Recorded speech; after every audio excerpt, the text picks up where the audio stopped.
L'avantage, je trouve, avec des épisodes d'1h10, 1h20, c'est que putain, ça avance quoi. Euh, on en a vraiment pour tous les goûts quoi. Genre, déjà le fait qu'on soit dans une dernière saison, mais qu'en plus les épisodes soient longs, bah ça permet vraiment de faire avancer de façon intelligente l'intrigue et ça nous fait vraiment avancer et nous faire voir beaucoup chaque personnage quoi. Alors certes, il y en a beaucoup qui sont morts, donc quand tu penses à la globalité de tous les personnages qu'il y a eu dans l'histoire, c'est sûr qu'il n'en reste pas tant que ça, mais il en reste quand même un certain nombre, et le fait que les épisodes soient longs comme ça nous permet vraiment de bien les traiter à chaque fois. Avant, il y avait pas mal d'épisodes où tu voyais un personnage deux fois, grand maximum, et c'était tout par épisode. Là, au moins, on a plusieurs séquences qui nous expliquent beaucoup de choses, et vraiment, voyage. Moi, l'image qui me fait le plus rire, c'est le départ d'Arya du limier. Et ça me fait trop marrer de me dire qu'en un épisode, ils vont parcourir la distance Winterfell Port-Réal. Enfin, pour moi, c'est quasiment sûr qu'ils vont arriver à Port-Réal dans le prochain épisode. Et ça me fait trop marrer que genre d'un épisode à l'autre, ils vont faire tellement de trajets, alors que dans les saisons d'avant, ça prenait des épisodes et des épisodes. Genre, ça prenait limite une saison pour faire juste du mur à Winterfell. Là, en un épisode, ils vont faire une distance tellement immense, quoi. J'aime beaucoup cet épisode 4. Voilà, j'avais envie d'en faire une critique, une mini-critique en podcast. J'aime beaucoup cet épisode parce que il nous rappelle vraiment la base de la série. Maintenant que la menace marcheur blanc n'est plus, et même si ça me frustre parce qu'on n'a pas eu de réponse sur pas mal de choses concernant les marcheurs blancs, maintenant que cet arc est fini, on peut se recentrer sur la question de la succession du trône, la question de alliance-trahison.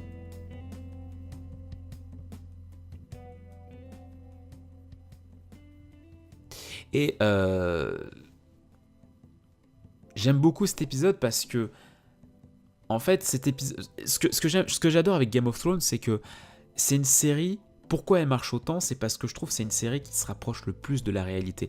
Il y a trop d'œuvres, je pense, je sais pas moi, au Seigneur des Anneaux, à One Piece, à Star Wars, des grandes œuvres comme ça, des grandes franchises où quand des personnages s'allient entre eux, c'est limite pour la vie, quoi. C'est-à-dire que souvent, quand il y a des alliances qui se font dans ces grandes franchises, c'est pour affronter un grand mal, et une fois qu'il est vaincu, on reste unis.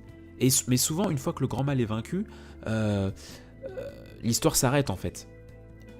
Mais là, Game of Thrones, c'est pas le cas. C'est-à-dire que les marcheurs blancs, qui ont pensé que ce serait un peu le final boss, maintenant qu'ils sont morts, les alliances qu'il y a eu redeviennent fragiles comme avant. Je pense bien évidemment à la relation Stark-Targaryen, à Varys, à Tyrion, à Jaime, tous ces personnages qui vraiment marchaient dans un seul sens contre la grande menace. Maintenant qu'elle n'est plus, eh bien on revient dans une ambiance tellement malsaine, tellement complotiste. Il y a qu'à voir, c'est vraiment un épisode de complot, quoi. Il y a qu'à voir Sansa, la meuf qui se méfie tellement de Daenerys et qui en l'espace de 2 minutes trahit Jon en expliquant à Tyrion, en confiant à Tyrion les vraies origines de Jon. Pareil pour Varys, qui clairement est en train de repenser, mais très sérieusement, son attachement à Daenerys et de quel côté se ranger. C'est vraiment un épisode flippant parce que il ne reste plus que 2 épisodes avant la fin de la série, et même si on sent qu'on se dirige vers une apothéose de dernière personne à affronter sur le trône et après il n'y a plus rien, même si on se rapproche de la fin, j'ai l'impression qu'il reste encore tellement de... j'ai l'impression qu'il y a tellement de choses qui sont pas réglées, quoi. Parce que les personnes les plus à même d'accéder au trône, c'est-à-dire Jon et Daenerys, on va dire, bah putain, c'est tellement fragile, quoi, parce que d'un côté, on a Jon qui clairement n'est pas du tout intéressé par le trône, et de l'autre, on a une Daenerys qui n'a jamais été aussi ambiguë, quoi. Moi j'adore... Enfin, comment dire.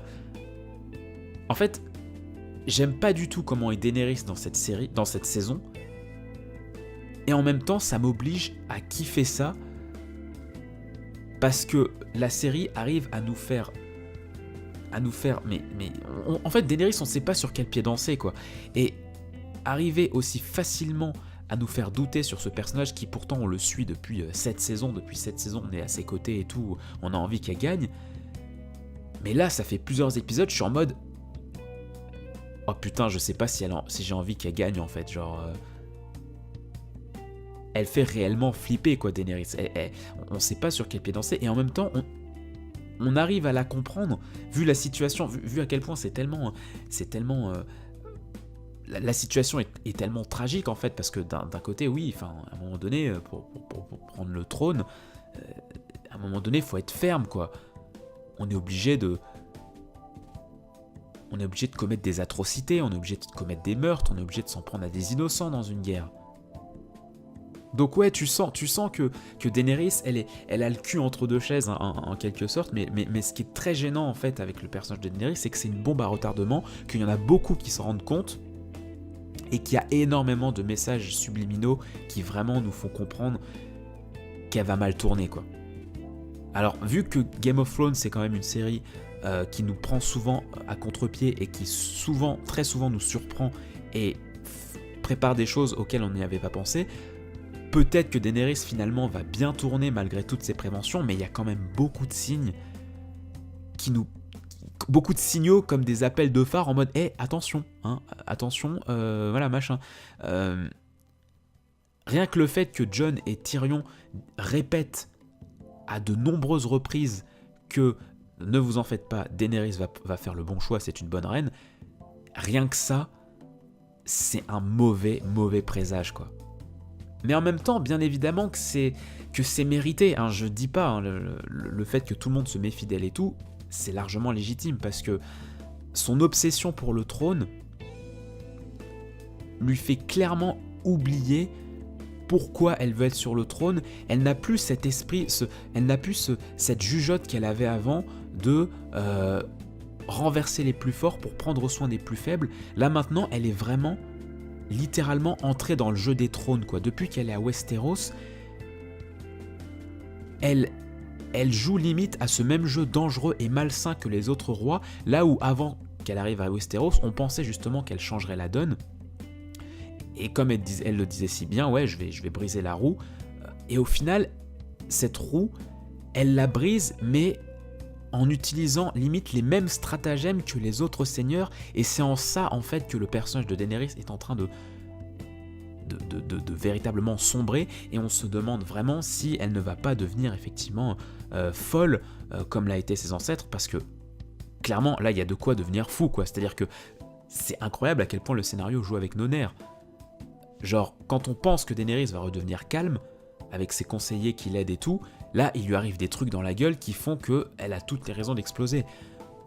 Son deuxième dragon meurt, Missandei se fait capturer, elle se fait exécuter, Cersei la provoque ouvertement.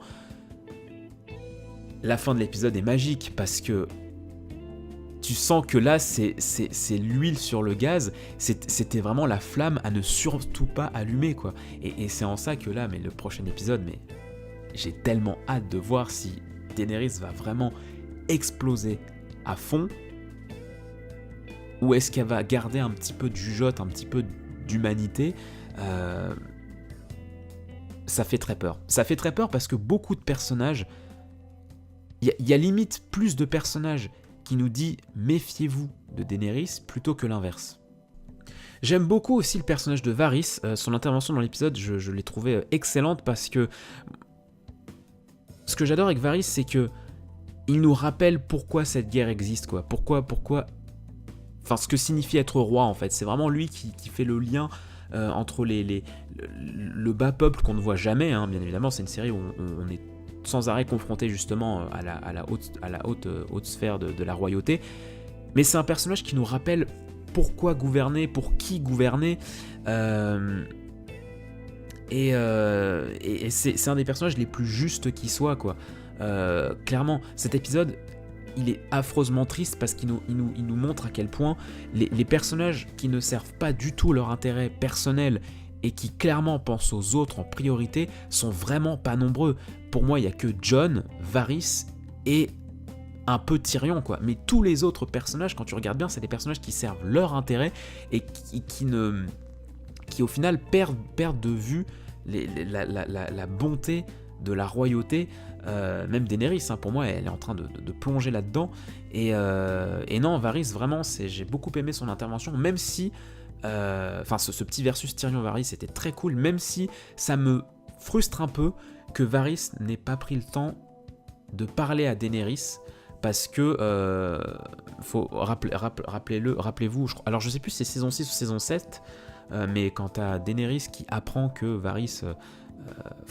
quand elle se rappelle que Varys était l'un des comploteurs contre lui au tout début de la série, Daenerys lui fait jurer que s'il sent qu'elle est en train de sombrer dans la folie ou qu'elle prend des mauvais choix, elle lui a fait jurer de la prévenir plutôt que de comploter dans son dos, et c'est un peu ce qu'il est en train de faire, plutôt que de lui dire en face et tout ce qu'il pense et tout, clairement, là il est en train de comploter dans son dos. Et alors je sais pas si c'est qu'il a pas eu le temps ou si c'est qu'il a peur ou je sais pas, mais en tout cas à mon avis ça va lui retomber dessus, ou alors ça va être un des victorieux qui est en mode ouais je vous avais dit, et on verra, mais c'est un peu le truc qui me frustre comparé à Varys, concernant Varys, même si j'ai beaucoup aimé son intervention dans l'épisode. Alors j'ai pas parlé non plus, mais j'ai beaucoup aimé la soirée la nuit de victoire, qui était vraiment très drôle. Il y a eu des moments où j'ai vraiment sincèrement ri comme jamais j'ai rigolé, je pense, devant Game of Thrones, parce que c'est clairement pas un univers qui prête au rire, mais là il y avait vraiment des trucs très drôles.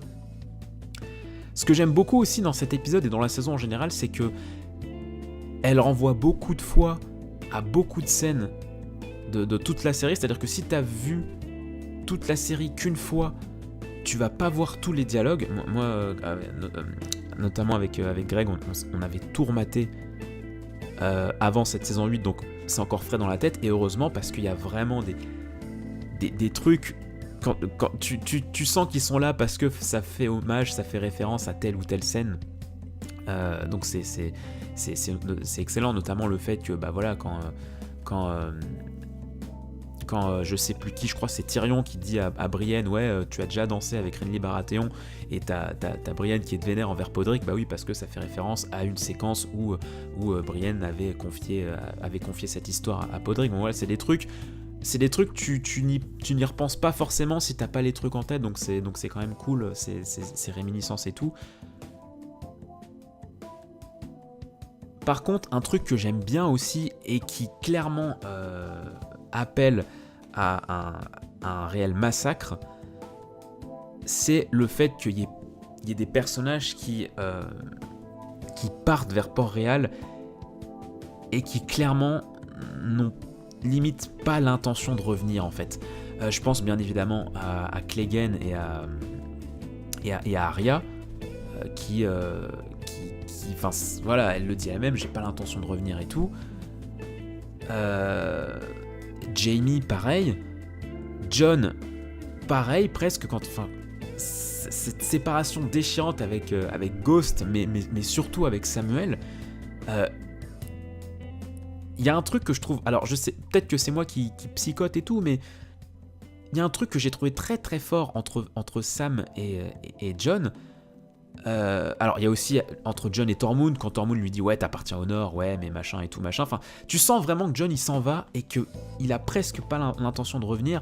Et un détail qui tout con mais qui m'a prêté attention, c'est que souvent Samuel et Jon se sont dit au revoir, parce que très souvent Jon part soit au nord du mur, soit au sud, soit à Winterfell, etc.